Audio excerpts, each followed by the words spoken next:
Hi, my name is Mike Zeman, and today I'm going to walk you through how the Baja series has evolved over the years. It's a pretty interesting journey, and in the early days of this program, there were lots of crazy designs and truly unique vehicles, so I wanted to start at the very beginning. I got a lot of neat stuff to show you, so I'm going to move at a pretty quick pace. Did you know that Baja SAE was SAE's very first CDS series?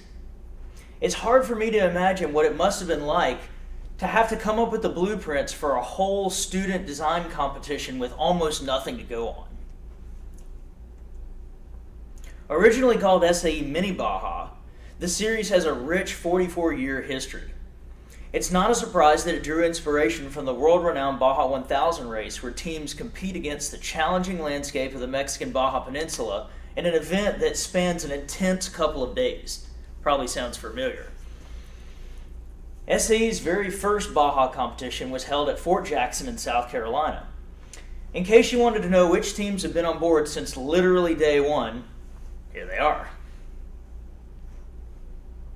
I was sifting through some really old rules documents and I found some of these cool illustrations that are instantly recognizable.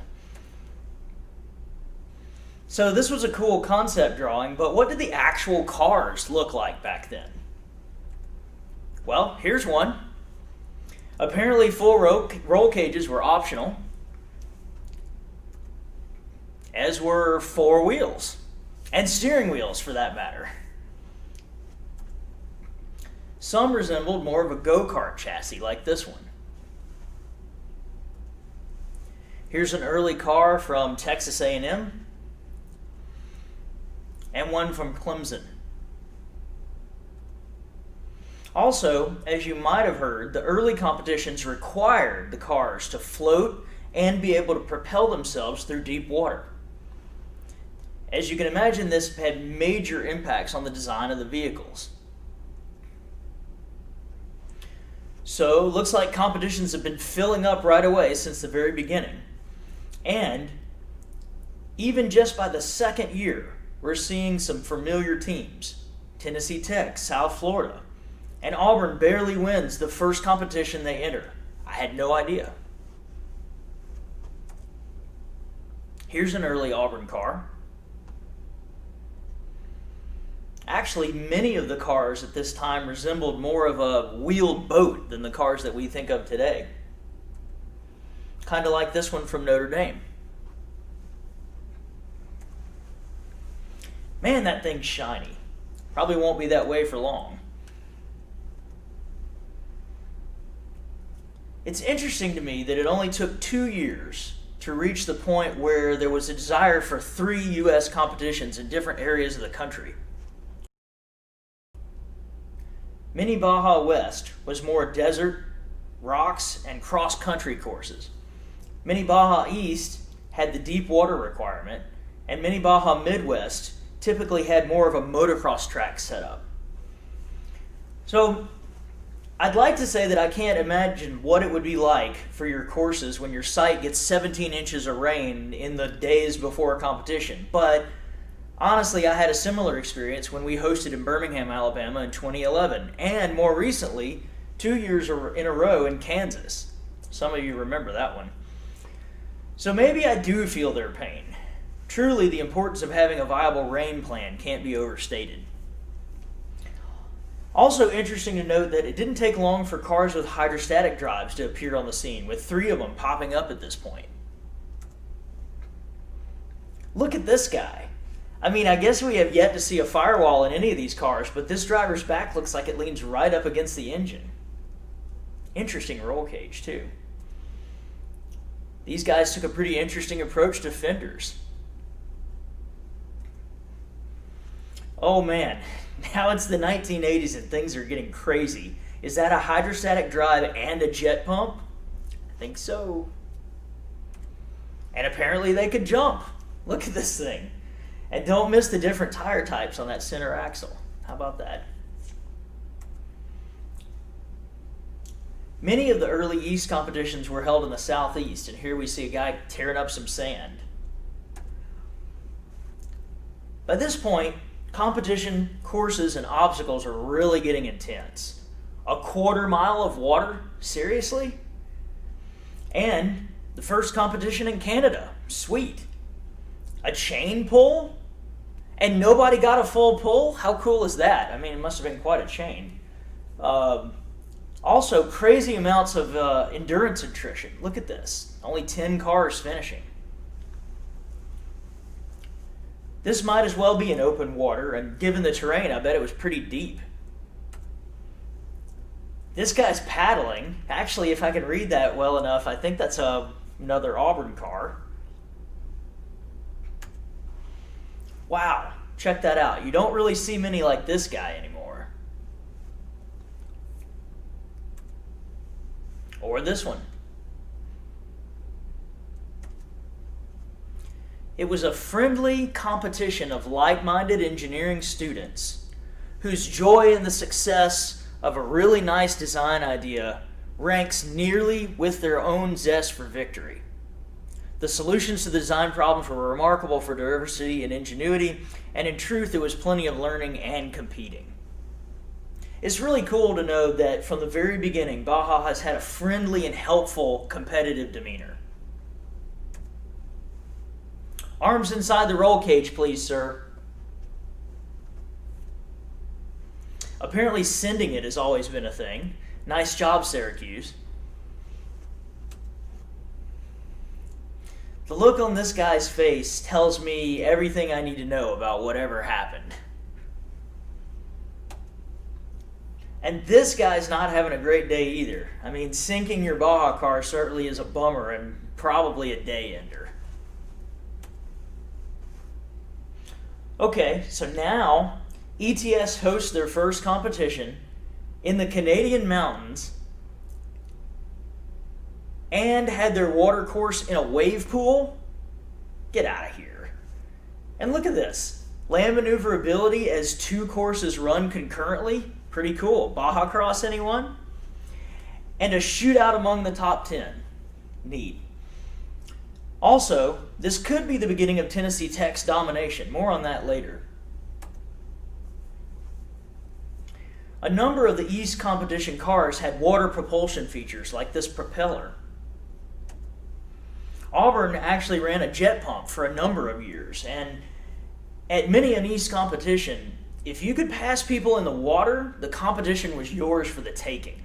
Auburn always seemed to do remarkably well in the water. So many wild designs. But as you can tell, the cars are slowly starting to look more and more like they do today. So yeah, look at this. 3 separate water segments on endurance. Wild. Again, being good in the water was absolutely key. Suspension courses start to get really, really gnarly. And wow, literally freezing conditions during endurance, then rain, sleet, and snow. Would we even survive this today? I don't know. We probably wouldn't even attempt it. It's kind of a cloth hammock seat on this guy from Lawrence Tech. How about that? A front engine car and a stick steer from Mississippi State. You know, I can honestly say this is the only front engine Baja car I have ever seen a picture of. How unique. Not going to get into the fashion sense of Baja teams, but let's just say it's come a long way. Check out that RIT car from back in the day. So by this point, Baja's become pretty well known, and competitions are starting to pop up all across the world. And that brings us right up to around the year 2000, which is when I got involved in Baja as a competitor. The first competition I went to was in South Carolina in 2001. Here's Auburn's War Eagle Motorsports team from my first competition.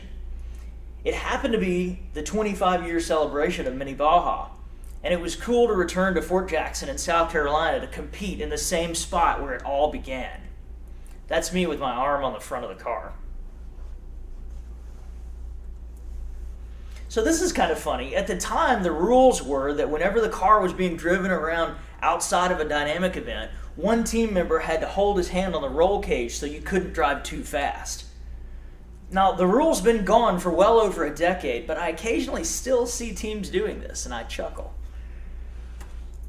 Anyway, I remember one cool thing was that we got to pull a Humvee for the traction event. Haven't seen that in a while. I also remember the water event in particular. It was running really slow and they were behind, so they dropped all the teams down to a single run. So you had to get it right. And there was no info around about how to actually run the event. Just a guy attempting to explain to our nervous driver what to do, and our driver was trying to listen to him over the noise of the engine through a helmet. So you can tell about how well that went. There were buoys, and we were supposed to slalom them, and as luck would have it, we went the wrong way around the very first buoy, and so they counted every single buoy as a missed gate. So, thanks, guys. So I learned pretty early that it's really too easy to get screwed by the situation if you're not totally clear on how it works. Also, I'm pretty sure that pond needed way more than a year to recover from Baja. Anyway, as part of the 25-year celebration, they made this cool little booklet with bits of history and scores, and most of the past competitions' results were in there. Somehow, I have managed to not lose this book for almost 20 years. That's pretty impressive. But anyway, one page near the end struck me. It said, "The history of Mini Baja should be considered a living document. Make your contribution and share your photos and stories with us." It made me think, if it was up to me, how might I continue the history of Mini Baja? For the immediate future, our contribution would be to just become the best team that we could be. Seemed like a reasonable place to start. My early years on the team were pretty tough. Although we had a solid team when I joined, we lost a number of key people to graduation. And one year we lost everyone except for myself and two other guys. And me, as the software guy, I didn't really know much about drivetrain and suspension and steering and all that kind of stuff. So I felt pretty minimally useful in that situation. But not all the challenges were technical. We had to learn to recruit new members. We spent a lot of time trying to get them interested, show them what we're doing, invite them to meetings, and see if they'd like to be involved. And a lot of them discovered they would. We drove old cars and we tested a lot. And we broke a lot. And we learned where the weak points were in the designs that we inherited. And we innovated wherever we could. I mean, check out these thermoform body panels. That's pretty sweet. This was my idea for a neat brake light. Now, this was long before automotive lighting systems used LEDs, but I recognized they had the advantages of being really bright and needing small batteries and being vibration resistant. So, in fact, I actually still have this light, and it still works 20 years later, so that's kind of cool. For some reason, we felt this type of a water entry test was necessary. At least it made a cool shot, and it didn't swamp the car. And I tell you what, the feeling of joy and relief you get when you drive a Baja car into deep water for the first time, and the frickin' thing doesn't sink, is nothing short of amazing. Note to self, need fenders. I think the water element of the East competition has to have been the most demanding engineering challenge Baja has had. It's pretty easy to calculate the buoyant force needed, but getting the weight distribution right so that it sits right in the water and characterizing it under dynamic conditions is a whole lot of work. These guys are currently crossing a quarry that was over 150 foot deep where they are. They better get the float right. And to think, some people were flipping out over the recent requirements to make all four wheels turn. I mean, you're capable of that and so much more if you just try. And check this car out. This is one of the most innovative swing arm designs that I've ever seen. Pretty wild.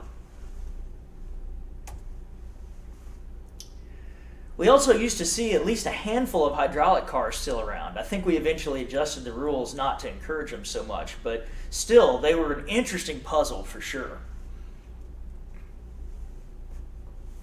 So one other thing you might have noticed is that the rules used to require each car to have a flag so that you could more easily see them on the other side of jumps and stuff.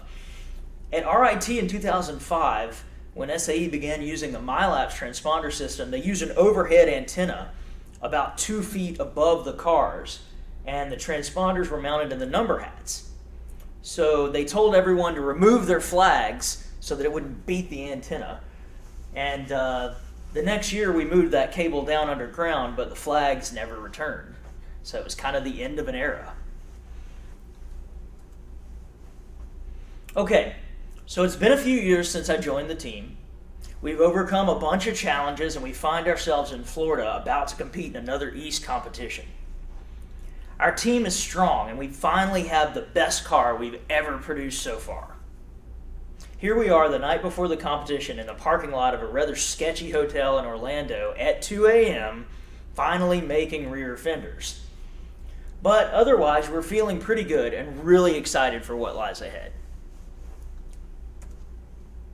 The next day, we were thrilled to find out that for the first time, we made design finals.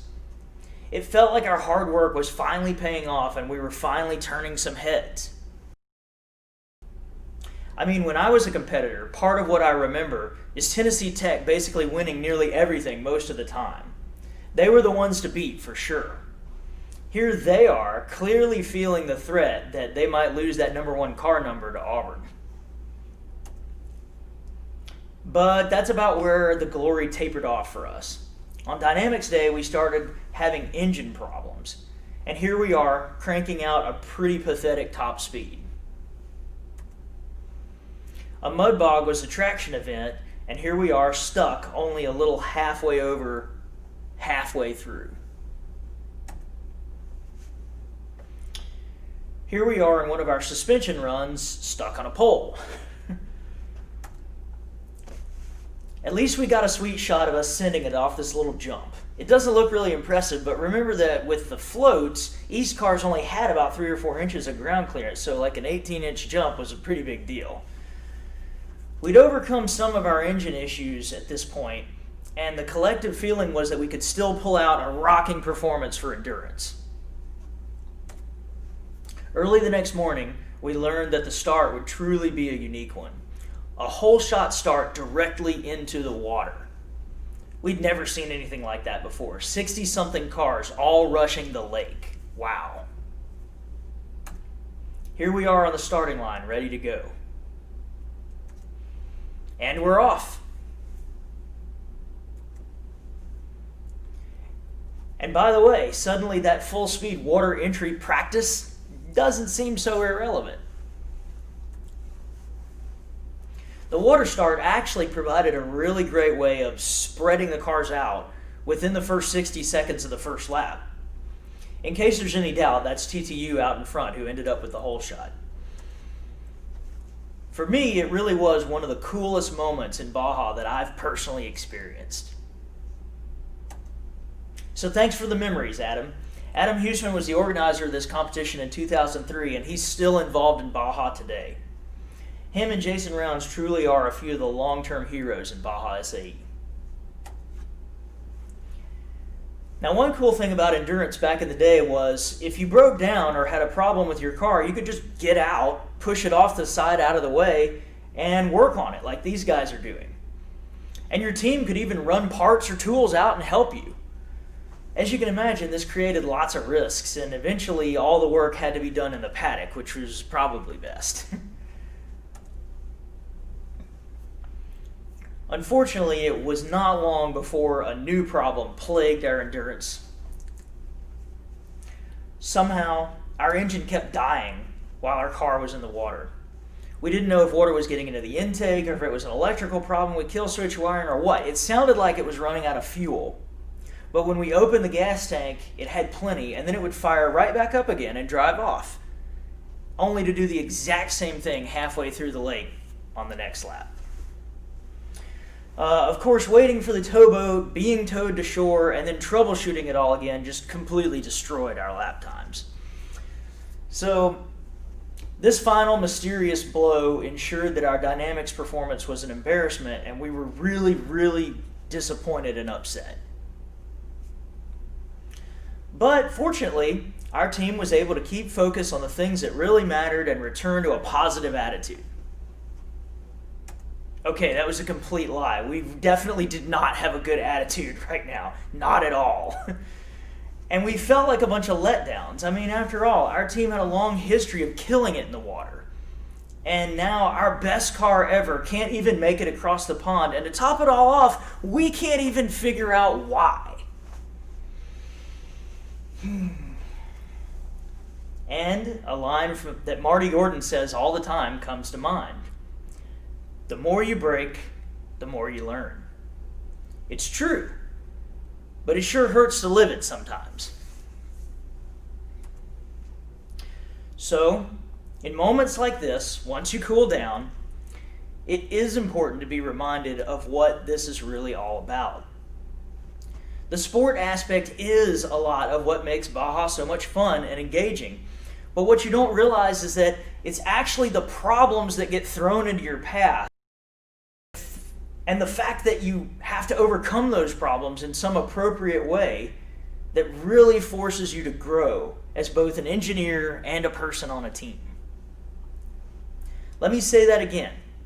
Being forced to deal with crazy problems and learning how to do so without losing it is what makes Baja students better than everyone else. And if your team hardly had any problems, then you got shortchanged. And you were deprived of opportunities to grow. Honestly, we should hope to encounter all the crazy problems. So here's the cool takeaway. Learning to be a contributing member of a healthy team and learning to seek out creative solutions to problems that happen make up what I call the hidden curriculum of Baja. See, those are critical career and life skills that you guys don't even realize that you're being forced to develop because most of the time you're focused on solving the interesting problems we put before you in this series. So try to keep that in mind next time you're really upset like we were. So for us, it was back to the shop to begin a new iteration. I'll spare you all the details, but here's Daryl again, feeling much better in this picture. Here's the latest iteration of our car, and it's looking pretty sharp. We finally resolved to make professional grade fenders and not in the parking lot the night before. So again, we're feeling better than ever. And 2 minutes into tech inspection, we get kicked out. So remember the frame geometry we used last year that passed? Well, we made a real small change to it, and turns out now it's not okay anymore. So here we are, reluctantly welding in new braces. And yes, we were upset, but it really wasn't a huge deal. And honestly, we were fortunate that our frame could be corrected just by the additional bracing. Back then, it seems like every competition there were a few teams that had to completely redo their roll cage at competition due to bad design or incorrect tubing. That kind of problem is one that my group of friends would later work diligently to try to reduce and prevent in Baja. The Midwest competition had more cars than we'd ever seen. Back then, the registration limits were different for each competition. Most East or West events saw maybe 40 to 70 cars, but this Midwest one had 134. Crazy. We did pretty well in static events and dynamic short events. Now it was endurance day, and we're feeling pretty good. A wheel-to-wheel race with 130 cars was not practical, so the organizers held 2 heat races, and the top 30 from each heat got to go compete in the final endurance event. We were excited to learn that we earned a very respectable grid spot in the main event. We had a quick huddle. For the first time since most of us joined the team, we really felt like a top 5 finish in endurance might actually be within grasp. If we could deliver a solid performance and avoid mechanical issues, we'd be good to go. During the main event, we were prepared and we executed perfectly. We were flying, but we were calm and cool. One thing I noticed over the last few competitions was just how little information was available about how the teams were doing. Me being a software guy, I decided to fill this information gap. On the long drive from Alabama to Wisconsin, I wrote a quick and dirty software app where we could enter the car numbers as they passed by, and the app would count up their laps. Once people realized this, and that's what we were doing, lots of teams started coming by and asking how many laps they had. And I realized just how in demand this real-time information was.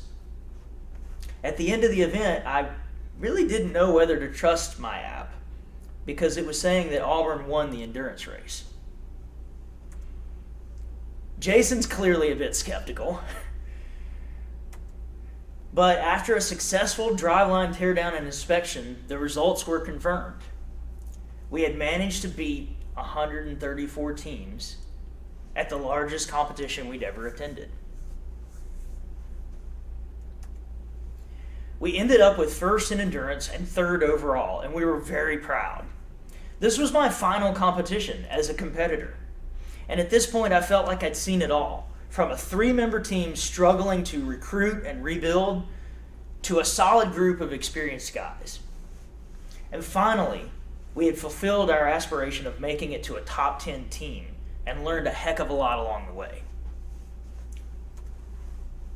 So, when it was time for the next challenge, since many of us could no longer compete, we instantly began to focus on consistently volunteering at other competitions throughout the year. And of course, we really wanted to host our own competition where we would be free to improve and innovate once again. Our opportunity actually came more quickly than expected, and things started to fall in place for Auburn to host its first ever competition in 2006. Our best site emerged as a university test track outside of the city. It had plenty of land for us to create a completely purpose-built Baja course and to keep it intact year after year after year. We walked the entire property and we chose the best locations for the events. Now, our organizing group strongly felt that in order for the competition to be better for teams, we needed to organize it better. And the first place we started was with our planning maps. We thought through and planned everything we could, and anything worth planning was worth representing as a layer on the main planning map. We thought about where spectators would be allowed to be and how they would get there. We thought about where and how many porta-johns we would need and trash cans and all that kind of stuff, and we put it on the map. We thought through many revisions of our car waiting lines and traffic patterns until we arrived at what we felt worked best. We drew out where construction fencing and caution tape would need to be placed, and we planned all that out before we ever got out there. It was truly an engineering approach to designing an engineering competition. Remembering the many times that we were about to run a short event on a team and we still were pretty unclear where to go or what exactly counted as a penalty or what, we developed the concept of the event board. We started the organizer best practice of creating one of these for each event, clearly listing the operating procedures, the penalties, and illustrating exactly how the course should be run by a driver. We really felt this would much better set teams up for success. Speaking of signs, they were also a key component of having a better competition. In fact, we ended up with over 100 different types of signs. And of course, we had all those on the map too, every single one of them. There were so many that this really helped when it came time to put them out. Our endurance course was 2.25 miles long. We knew this would be a handful to manage, so we brainstormed many ideas for how to properly divide it up and delegate control. We began the practice of breaking endurance into blocks, and each block would have a block captain who's primarily responsible for everything that happens in that block. We also planned where flaggers and radio operators would need to be and where recovery crew personnel would need to be stationed and how many of them we felt would be adequate given the obstacles in that area. We made an extensive network of access roads which we cleverly named and signed at both ends and at every intersection, so we really wanted people to be able to find their way around. If it could have been thought about, we tried to think about it ahead of time and to make the best choice given the constraints. Then another question came up. With such a long and feature-filled course, towing was really going to be a disaster, and it was probably going to take forever. Well, fortunately, we sought out some ATV support and towing help from a club in central Alabama known as the Cheaha Trail Riders. Here's Rick and Steve Newton showing off their custom-made recovery safety vests. Love these guys. They were thrilled to jump on board and assist us with recovery for our competition, and the club showed up in full force, adding over 15 different towing vehicles staged all around the track. This significantly reduced recovery times for many teams. Here they are running their dispatch system where they manage who's serving which request so they can be as quick and efficient as possible. They came up with this all on their own. And they couldn't get enough. In fact, Cheaha's not only helped out at many Auburn competitions, but they've voluntarily driven their rigs to every other Alabama, Tennessee, and Kansas competition since 2006. They really get enjoyment out of helping teams get back on the track as quickly as possible. They have made and continue to make a wonderful contribution to Baja whenever they can. When it came to dynamic short events, we had a few pretty innovative twists as well. To our knowledge, we were the first ones to run acceleration 2 cars at a time in a mock drag race kind of setup, which was kind of fun to watch. Also, remember the chain pull event from the distant past? Well, one of our guys decided to give it a shot as a traction event, adapting the concept just a little to work better on dirt and to be a little bit easier to reset between runs. It broke a few times, but ultimately it was really a pretty novel event. Our endurance course had many of your typical features such as rock gardens, pits, trenches, and telephone poles. We used many of the pine trees to create an obstacle called Skid Road. It was over 80 feet long of nothing but tree trunks, and it turned into quite the feature. One of our guys noted that one of DARPA's requirements for their vehicles was to be able to clear an unimproved railroad crossing. We thought that was a pretty cool idea, and another uniquely Auburn endurance obstacle was born. We built this short section of railroad to spec specifically for Baja competition. It certainly took out many a tire. Now, remembering back to the information vacuum problem from my times at competition, one thing I desperately wanted to improve was the results collection and sharing. So we designed and wrote and tested new software for collecting short event results, and we created these really cool looking digital scoreboards that cycled through each team's results. That was pretty revolutionary. Not wanting to leave endurance behind, we did a lot of work to integrate with the MyLap system, and we were able to get that data out as well. And so we made an endurance version of the scoreboards that cycled through everybody's lap counts and current rank in the race. This was first fully working in 2009. Pretty dang cool. Overall, things went pretty well for our first competition. And I still have folks to come up to me to this day and they say Auburn was my favorite competition. And of course, it makes us smile. We were completely exhausted after pulling off a competition of that complexity. But we wound up hosting at Auburn on a 3-year rotation for another 12 years. We even filled an empty slot on the schedule on short notice by holding another relatively innovative competition in Birmingham, Alabama under a different brand. Another neat thing happened in 2010. After repeatedly hosting competitions at a site like this, you end up with a lot of competition-related stuff. And it was really hard not having a permanent structure on the site. So I spitballed the idea for a small utility building with a couple of windows that we could build on location. Now, to our surprise, the college kind of took this and ran with it. They worked with our building science department to turn it into a student project. And soon we had an interesting plan laid out before us, and the next semester it was funded, and then the students got to help build it. And look at this thing. This is now command central for competitions hosted at Auburn's track. It turned out 20 times grander than anything I'd imagined.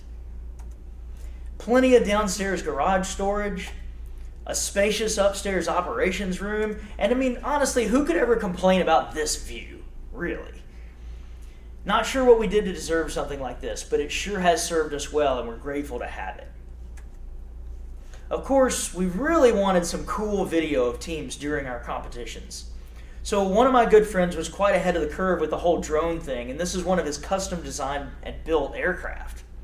In general, drones were not allowed at SAE competitions, so we worked tirelessly with SAE to nail down all of the proper operating and safety procedures, and we were ultimately granted permission to use it. Awesome. And some of the views certainly did not disappoint, like this one just a few minutes before the green flag. Pretty cool. And they're off, a whole row at a time in this case. Now, we were able to get some drone footage of our hill climb and a few other open areas, but if you look at our site, you'll notice two things. First, the vast majority of the short events and endurance course are in heavily wooded areas. I mean, this was right through a thick forest. And there was really no way for spectators to see the vast majority of the endurance course. Just those little orange pockets that you see were the only places that you could watch. So there was was there any type of innovation that we could do that would work around these constraints and allow more people to enjoy the action? Well, fortunately, Chris had also designed and built a cable camera. This is one of those zipline cameras like you see at the X Games that runs alongside the action. We also obtained permission to use it above the suspension course and as well as interesting areas throughout the endurance course. And I'm pretty sure that this was Baja's first and only cable cam, so that's kind of cool. The cable cam was actually a lot easier to operate than the drone, and it was really cool to be able to follow a car from above as they progressed through the course. This was the straightest and fastest stretch of our endurance course, far from the areas where you can spectate. Lots of good passing action happened here, and we were able to capture some of it. Again, the camera's actually on a wire about 6 feet above everyone's heads and completely out of the way of the drivers and the course workers, but the perspective is awesome. Here's another shot captured from above as we zipped along with the car in motion. How cool. Although it really doesn't look that impressive here, our rock garden was another hot spot and that was otherwise unable to be seen at all from spectators. So we were able to get some cool shots and video of it here. Whoops. Well, that's not good. The Jersey barrier jumps were certainly a menace for a number of teams. And here we've captured another funny moment as the recovery crew sprung into action to invert the situation. Again, it looks like we're right there, but in fact the camera is completely out of the way. And because we really wanted to let our spectators enjoy the action from these impossible to reach features, and because I'm a glutton for punishment, we decided to send the live HD video from the cable cam back to screens at a viewing trailer within the spectator area so that everybody could watch. To achieve that, I actually pulled over 9,000 feet of outdoor network cable throughout the woods and the entire site just to provide connectivity at each one of these hotspots. Here's where folks could go to see the live video from the cable cam wherever it happened to be at the moment. And that's the most recent attempt at a competition innovation that we've made at Auburn. Unfortunately, due to a kink in the plans, we didn't host in 2018, and we were hoping to do it again in 2021, but at this point this year, who honestly knows? So, about 2005, the same time we started planning Auburn's first competition, The inherent pain points from having 3 U.S. competitions executed mostly by 3 separate groups of people were really starting to show. I mean, I remember my team and many others passing frame or tech at one competition only to fail it at the very next one. If you think this happens a lot today, you have no idea how bad it was 15 years ago.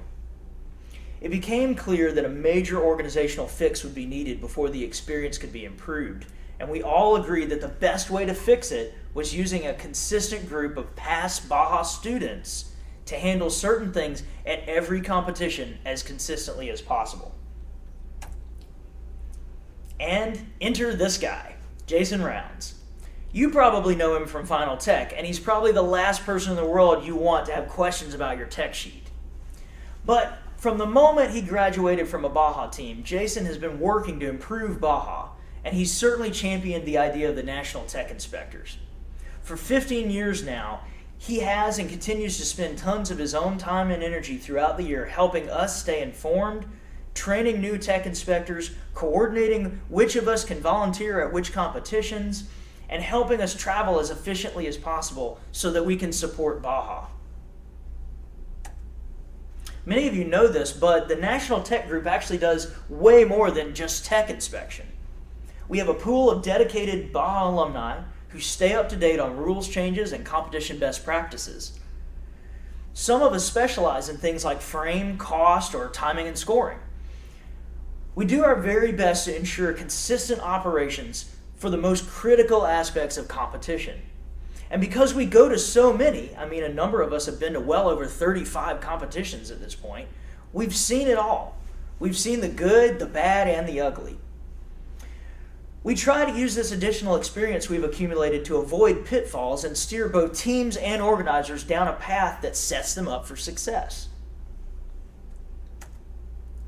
We're really just your typical Baja students, but we love Baja enough to give up a lot of our vacation time, year after year, just to try to make things run smoothly and safely for you guys.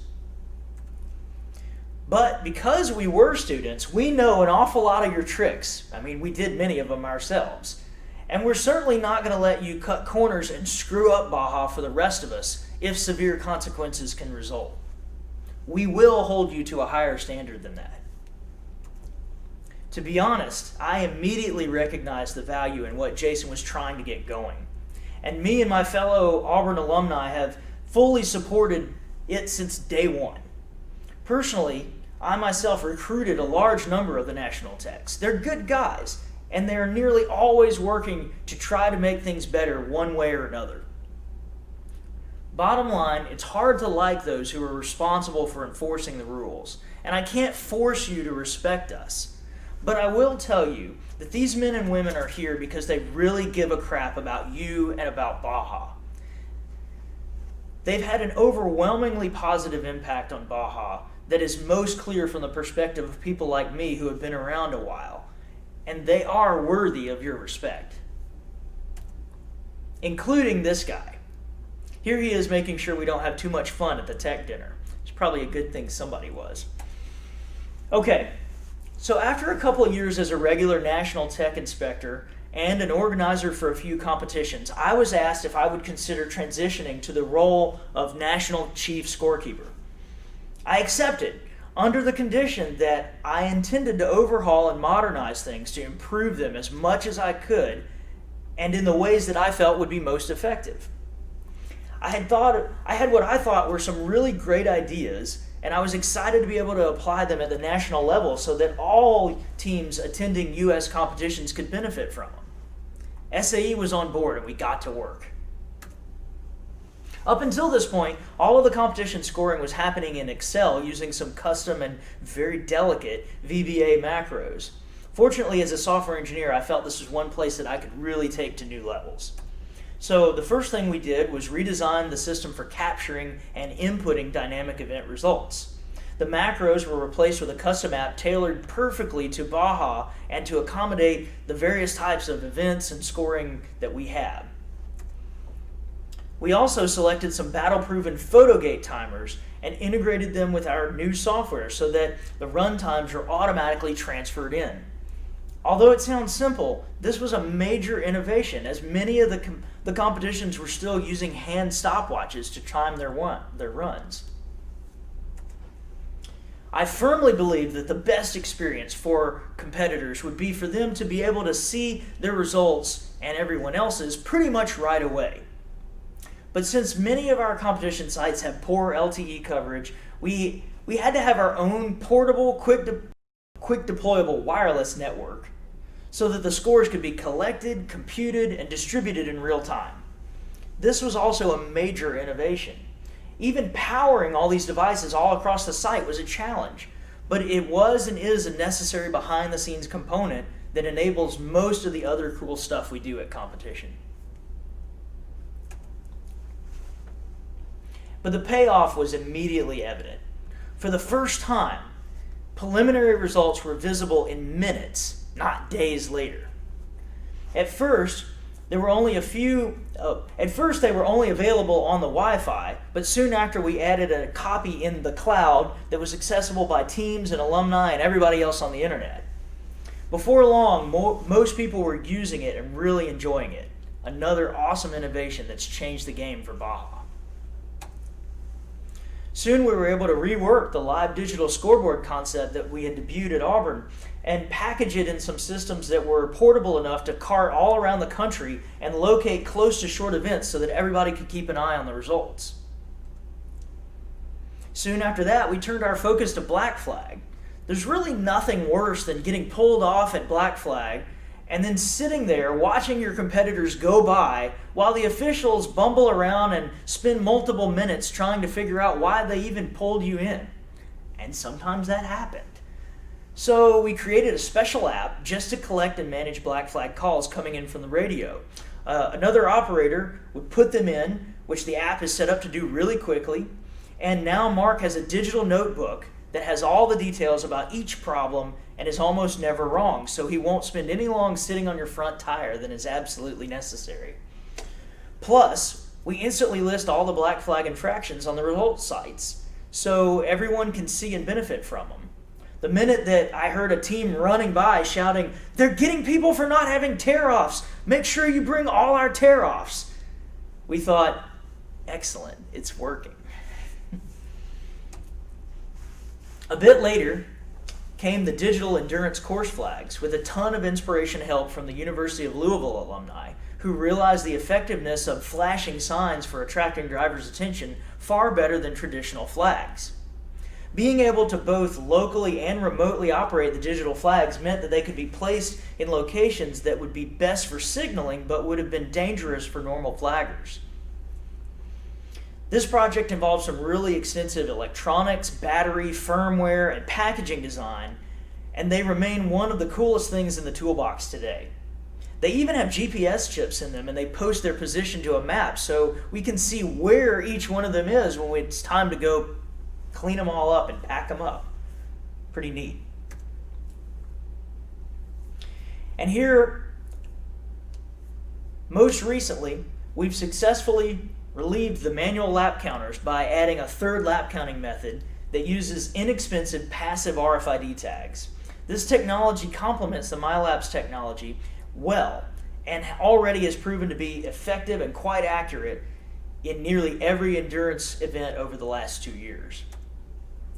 It takes a lot of equipment to make all this cool stuff happen. Before I was chief scorekeeper, Tech had 4 Pelican cases. Today we have 28. This part is not so much fun, and I want to say a special thanks to everyone who helps us shuffle this stuff around between competitions. We lug all this stuff all around the country because it enables us to elevate the competition experience for all of you. It's certainly come a long way. The stuff we do at competition requires an intricate system of hardware and custom software and demands a pretty unlikely intersection of skills, interest, and dedication to make it all happen. I want you guys to realize that while you're racking up laps or maybe fighting through all the crazy problems that you're hopefully having and learning from, there's a small but very busy team of us constantly working behind the scenes to deliver this modern and real-time experience for you. Occasionally we have to fight our own crazy problems on our side of the fence, but the vast majority of time, most stuff works pretty well. We know our innovations have and continue to make a difference in Baja SAE, especially for you guys. We're proud of that and of how far we've come together. We hope to continue that into the future. I greatly appreciate the support of all of Baja's sponsors, but I want to take a quick moment to express my gratitude to Cummins in particular. So from the very beginning, Cummins saw what I was doing with scoring technology and instantly said, "That's awesome, we want to be part of that."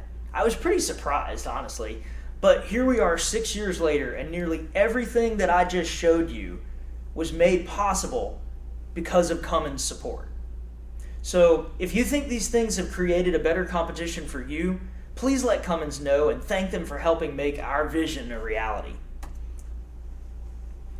Okay, so what is it that makes the Baja SAE team experience unique? Well, let's think about what we all have in common that's probably not actually common.